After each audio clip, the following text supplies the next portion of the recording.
محفل میلاد النبی صلی اللہ علیہ وسلم کی حقیقت کیا ہے، ضرورت کیا ہے اور تقاضے کیا ہیں، اس حوالے سے کچھ گزارشات عنوان گفتگو رہیں گی۔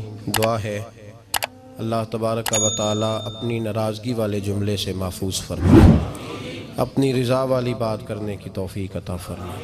عزیز بھائیو، قرآن مجید فرقان حمید نے ارشاد فرمایا قل بفضل اللہ، اے محبوب آپ فرما دیں جب اللہ کا فضل ملے، وَبِرَحْمَتِهِ اور اس کی رحمت ملے، فَبِذَلِكَ فَلْيَفْرَحُوا تو انہیں چاہیے کہ خوشی کا اظہار کریں۔ سورہ یونس کی آیت نمبر 58 ہے۔ جب اللہ کا فضل اور اس کی رحمت ملے تو خوشی کا اظہار کرو، خوشی کا۔ اسلام مسرتوں کا دین ہے، خوشیوں کا دین ہے۔ نبی پاک سید عالم صلی اللہ تعالی علیہ وسلم کی مسکراہٹ کے اندر وہ حسن تھا کہ کائنات ساری حضور کی مسکراہٹ کی وجہ سے ہی مسکرا رہی ہے۔ حضرت جریر ابن عبداللہ رضی اللہ تعالیٰ عنہ حضور کے صحابی ہیں، وہ فرماتے ہیں کہ جب حضور مدینہ طیبہ تشریف لائے تو میں ملاقات کے لیے حاضر ہوا۔ پہلے دن میں حضور سے ملا تو نبی پاک مسکرا رہے تھے۔ پھر 10 سال میں حضور کو دیکھتا رہا، اور حضور کے وصال سے چند دن پہلے میری جو آخری ملاقات ہوئی تو اس میں بھی میں نے اپنے نبی کو مسکراتے ہی دیکھا ہے۔ اور فاضل بریلوی رحمۃ اللہ تعالی علیہ نے تو اس تخیل کا اور رنگ میں لیا ہے۔ وہ کہتے ہیں حضور کے مسکرانے سے ہی دنیا مسکراتی ہے۔ فرماتے ہیں جس کی تسکی سے روتے ہوئے ہنس پڑے۔ جب حضور ہلکا سا مسکراتے تھے تو رونے والوں کے دل بھی ٹھنڈے ہو جایا کرتے، غمزدہ لوگ مسکراتے تھے۔ حضور کی خوشیاں تقسیم کرتی تھی۔ نبی پاک صلی اللہ علیہ وسلم کا مسکرانا امت کے دلوں کو ٹھنڈا کرتا تھا۔ فرمایا جس کی تسکی سے روتے ہوئے ہنس پڑیں اس تبسم کی عادت پہ لاکھوں سلام۔ اور فرمایا یہ نہیں تھا کہ حضور بڑے تکلف سے مسکراتے تھے، حضور کی تو عادت تھی، اس تبسم کی عادت پہ لاکھوں سلام، مسکراتے رہنا، خوشی کا اظہار۔ اسلام بہت ساری چیزوں کا انسان کو پابند کرتا ہے، حدود و قیود میں رہنے کا حکم دیتا ہے۔ صحابہ کرام علیہم رضوان کے ہاں شادی کے موقع پر بارات لے کر کے جانے کا کوئی رواج نہیں تھا۔ حضرت عبد الرحمن ابن عوف رضی اللہ تعالیٰ عنہ جیسے مالدار لوگ بھی شادی کرتے ہیں تو نبی پاک کے بغیر بھی بارات چلی جاتی ہے۔ کوئی کانسیپٹ نہیں اس طرح کا کہ ڈھیروں بارات لے کے جائی جائے۔ حضرت عبد الرحمن ابن عوف کہتے ہیں میں حضور کی بارگاہ میں آیا تو سفید کپڑے پر پیلا زرد نشان تھا۔ حضور نے فرمایا کیا ہوا، یہ داغ کاہے کا؟ عرض کی حضور کل میں نے نکاح کیا تھا۔ تو محبوب نے جو ارشاد فرمایا اس میں فرمایا بڑی اچھی بات ہے، ولیمہ ضرور کرنا، چاہے ایک بکری ہی ذبح کرنا۔ بارات نہیں لے کے جائی جاتی تھی، ولیمے کا حکم دیا۔ اور بخاری میں نبی پاک نے یہ بھی فرمایا جب تمہیں کوئی ولیمے کی دعوت دے تو جایا کرو۔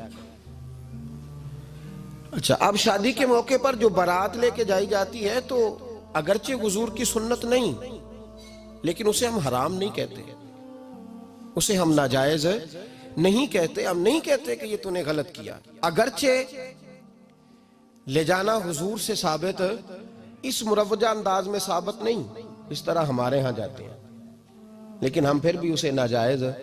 کسی صحابی نے اپنے بچے کی شادی پر اپنے گھر میں لائٹنگ نہیں کرائی، لیکن آپ کو دنیا کا کوئی عالم یہ فتویٰ نہیں دے سکتا کہ لائٹنگ کرانا حرام ہے۔ آپ شادی کے موقع پہ ساری گلی سجا لو، آپ ساری چھتوں پہ لائٹنگ کرا لو، کوئی آدمی یہ آپ کو فتویٰ نہیں دے سکتا کہ شادی کے موقع پر لائٹنگ کرانا جائز نہیں۔ کبھی سنا ہے آپ نے کسی سے؟ بولیے یہ جائز ہے، جائز پیسے ہیں تو ٹھیک۔ بلکہ میں اس سے آگے بڑھتا ہوں، اس سے تھوڑا اور آگے جاتا ہوں۔ حضرت عائشہ صدیقہ رضی اللہ تعالیٰ عنہ فرماتی ہیں میرا جو کمرہ تھا نا جس میں میں حضور کے ساتھ رہتی تھی اور ایک لمبا زندگی کا عرصہ گزارا، اس میں 3 آدمی سو سکتے تھے، چوتھے کے لیے جگہ ہی نہیں تھی، اور کچا تھا۔ کھجور کے تنے کھڑے کر کے اس پر کھجور کے پتوں کی چھت ڈالی گئی تھی۔ میں جب ہاتھ اٹھاتی تھی تو میرا ہاتھ اپنی چھت کو چھو جاتا تھا۔ یہ ہے سنت نبی پاک کی۔ یہ حضور کا طریقہ ہے. بتائیے پکے گھر میں لینٹر والے گھر میں رہنا جائز کہ ناجائز؟ کیوں جی؟ حضور تو کچے مکان میں رہتے تھے، آپ نے کیسے پکا بنا لیا؟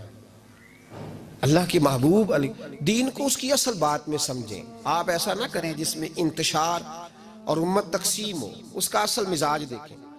مہندی کے موقع پہ اگر کوئی آدمی 6 دیگیں دال چاول کی پکاتا ہے تو منع نہیں، جائز پیسوں سے پکائے. انہیں لائٹنگ لگوائی، کوئی منع نہیں. سارے محلے کو کھانا کھلایا، کوئی منع نہیں. بلکہ نبی پاک نے فرمایا بہترین مسلمان ہی وہ ہے جو سلام پہلے لے اور روٹی زیادہ کھلائے، تو بہترین مسلمان ہے.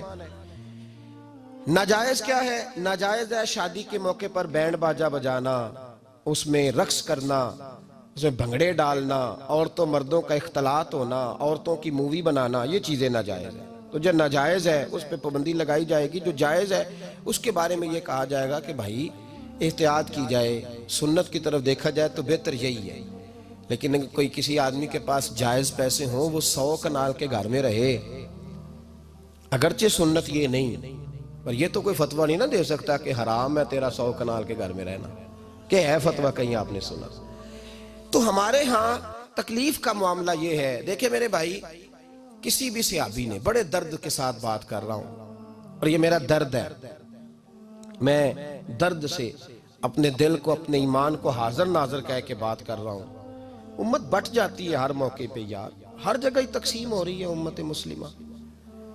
ہر روز کچھ نہ کچھ فتوے ایسے مل جاتے ہیں جس میں دراڑیں پڑتی ہیں. کسی صحابی نے کسی مسجد کے اندر اشتہار چھپوا کے، اعلان کرا کے درس قرآن کرایا ہے کبھی؟ سیرت النبی کا جلسہ، ختم بخاری، مدرسے کا دستار فضیلت کا جلسہ، آپ نے اشتہار پڑھے ہیں نا یہ سارے مکاتب فکر کے؟ ہوتے ہیں کہ نہیں ہوتے؟ کسی صحابی نے اس طرح، وہ تو روز درس قرآن دیتے تھے، لیکن اس طرح اشتہار چھپوا کے، پوسٹر لگا کے، اور مصر سے کسی صحابی کو اسپیشل بلوا کے یا یمن سے بلوا کے مسجد کے اندر کبھی درس قرآن کے اجتماعات کرائے، سیرت النبی کے جلسے، ختم بخاری کے؟ او بھائی یہ ساری چیزیں حضور کے صحابہ کی سنت سے مروجہ انداز میں ثابت نہیں. مجھے بتا میرے بھائی، میں درد کے ساتھ تجھ سے سوال کرتا ہوں کہ سیرت النبی کے جلسے میں تو پشاور سے مولانا بلائے، پنڈی سے بلائے، تو گجرات اور کراچی سے لوگوں کو بلا کر کے اگر سیرت کا جلسہ کرائے، اور تو اس میں ایک آدمی کو کراچی سے بلوایا جا رہا ہے تو تو نے اس کو 20,000 کی ٹکٹ بھی دی، اور اشتہار پہ بھی جلسے پہ خرچ ہوا، پھر لنگر بھی پکا، کھانا بھی تو نے کھلایا، نہ تجھے کوئی بیوہ یاد آئی، نہ تجھے کوئی مسکین یاد آیا، نہ تجھے کوئی غریب یاد آیا. حالانکہ کہنا چاہیے تھا نا یہ جو ₹1,00,000 لگ رہا ہے کسی بیوہ کی خدمت کر دینی چاہیے، یتیم کو دے دینا چاہیے. درد کے ساتھ بات کر. سوال میرا یہ ہے کہ وہی کام جو سیرت کے جلسے میں ہوتے ہیں، پہلے تلاوت ہوتی ہے، پھر نعت ہوتی ہے، پھر کسی عالم کا بیان ہوتا ہے، وہی کام صرف نام بدل کے کیا جائے، عید میلاد النبی نام رکھا جائے صلی اللہ علیہ وسلم. یہ میں آپ کے ذہنوں پہ دستک دے رہا ہوں، تقریر نہیں کر رہا، صرف دستک دے رہا. او بھائی دیکھو، ایک آدمی وہی کام نام بدل کے کرے تو جائز ہے، اور اگر اس میں نبی پاک کے میلاد کا نام رکھ لیا جائے یا نعت کا نام رکھ لیا جائے تو پھر مجھے اجازت دے میں تجھ سے سوال کروں کہ صرف تجھے حضور کی تعریف پوری لگتی ہے؟ پھر مجھے اجازت دے کہ میں تجھ سے پوچھوں کہ صرف تجھے نعت اچھی نہیں لگتی؟ پھر مجھے اجازت دے کہ میں تجھ سے پوچھوں کہ تجھے صرف رسول اللہ کے قصیدے اچھے نہیں لگتے؟ دے مجھے اجازت کہ میں تجھ سے سوال کروں کہ جہاں ذکر رسول کی بات آئے وہاں تو پریشان کیوں ہوتا ہے؟ تجھے پتہ ہی نہیں یہ تو وہ ذکر ہے کہ رب فرماتا ہے تم بیان کرو نہ کرو وَرَفَعْنَا لَكَ ذِكْرَكَ، محبوب میں نے خود تیرے چرچے ساری دنیا میں بلند فرما دیے. اور نبی پاک نے پوچھا حضرت جبریل سے کہ چل جبریل تو بتا میری امت کو پتہ چلے رب نے میرا ذکر کیسے بلند کیا ہے. تو جناب جبریل کہنے لگے محبوبہ رب فرماتا ہے میرے نبی سے کہہ دے جہاں جہاں تیرے رب کا ذکر ہوگا وہاں وہاں تیرا بھی ذکر ہوتا رہے گا. یہ تو محتاج ہی نہیں کسی کا. اتنی جلدی لوگ بپھرتے ہیں. اللہ فرماتا ہے قل بفضل اللہ وبرحمتہ فبذلک فلیفرحوا.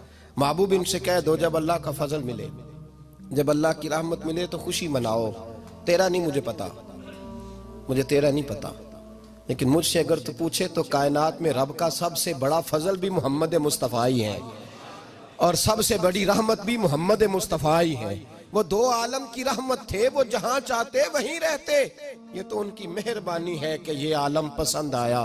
رب کریم نے تجھے آنکھ دی، دنیا دیکھی تو نے، رب کریم نے تجھے قوت دی، تو نے دنیا گھومی، اور پھر رب نے تجھے بیٹے دیے تو میٹھا میوہ، اور بیٹیاں دی تو تیرے لیے باعث کرم، تیری چھاتی پہ بچے چڑھے تو نے کہا سب سے بڑی نعمت یہی ہے۔ کہ مالک کہتا ہے تو میرا بندہ تھا، میں نے دینا ہی تھا، تو نے دیا، احسان نہیں جتلایا، لیکن جب اپنا نبی دیا تو کہا میں نے بڑا احسان کیا تم پہ۔ لَقَدْ مَنَّ اللَّهُ عَلَى الْمُؤْمِنِينَ إِذْ بَعَثَ فِيهِمْ رَسُولًا، میں نے تم پر احسان کیا ہے۔ کون دیتا ہے کسی کو محبوب اپنا؟ نہ جانے رب نے یہ کیسے گوارا کیا۔ لَقَدْ مَنَّ اللَّهُ عَلَى الْمُؤْمِنِينَ إِذْ بَعَثَ فِيهِمْ رَسُولًا، اتنا بڑا فضل، اتنا بڑا فضل، فضل بھی حضور۔ اور جب بات رحمت کی آئی تو فرمایا مومنوں صرف تمہیں ہی نہیں، عیسائیوں، یہودیوں، سکھوں، دنیا میں جتنی مخلوق ہے، حتیٰ کہ جانور بھی، حتیٰ کہ چونٹیاں، نباتات، جمادات، ہر چیز، یا اللہ تو نے کیا دیا؟ فرمایا وما ارسلناک الا رحمتا للعالمین، میں جس کا رب ہوں ان سب کے لیے میں نے اپنے نبی کو رحمت بنا کے بھیج دیا ہے۔ بیٹے کے آنے پہ تو مٹھائی بانٹتا ہے، میلاد والے دن تو لائٹیں بند کر لیتا ہے، بیٹے کے آنے پر تو حلوائی بٹھاتا ہے، اور نبی پاک کے نام کی لائٹیں لگی ہوں تو پریشان ہوتا ہے۔ ہم سے کبھی پوچھ تجھے بتائیں، بس نہیں چلتا، ورنہ تاڑے توڑ کے چھتوں پہ لگا دیں۔ بس نہیں چلتا، فرشتوں کو بھی کہیں آؤ ہمارے ساتھ شامل ہو جاؤ، آمد مصطفیٰ مرحبا مرحبا کا نعرہ لگانا ہے، ہمارا بس نہیں چلتا، ورنہ دنیا کی ساری نعمتیں بچھا دیں اور لوگوں کو بتلائیں کہ اصل تو خوشی منانے کا دن ہی آج ہے، جب اللہ نے ہمیں اپنا پیارا رسول عطا فرمایا ہے۔ اور ہمارے امام، تو کہتا ہے میلاد نہ کر، ہمارے امام نے تو کہا حشر تک ڈالیں گے ہم، حشر تک، یہ 2-4 دن کا تو پروگرام ہی نہیں ہمارا، حشر تک ڈالیں گے ہم پیدائش مولا کی دھوم، اور مثل فارس نجد کے کلے گراتے جائیں گے، خاک ہو جائیں عدو جل کر مگر ہم تو رضا، دم میں جب تک دم ہے ذکر ان کا سناتے جائیں گے۔ ہمارا تو 1-2 دن کا پروگرام ہی نہیں۔ اور پھر سنو کتنی بڑی نعمت ہے۔ حضرت عباس سے کسی نے کہا تھا اللہ کی سب سے بڑی نعمت، تو بخاری اٹھانا، فرمانے لگے محمد نعمت اللہ، بخاری ہے بخاری، فرمایا محمد اللہ کی سب سے بڑی نعمت ہے، صلی اللہ